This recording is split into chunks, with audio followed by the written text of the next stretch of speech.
Red ZR स्कुटीको carburettor आज परीक्षण गरिसकेँ मैले यहाँ।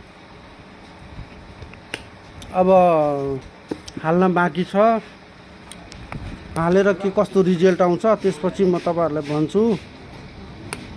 यदि सक्सेसफुल होस् भनेर तपाईहरुले कमेन्ट गर्नुस्।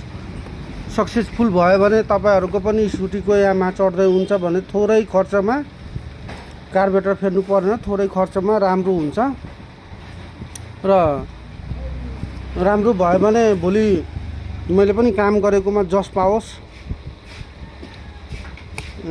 यस्तो उठ्नु पर्ने ठाउँमा मैले यहाँ बनाएको छु तार सिस्टम।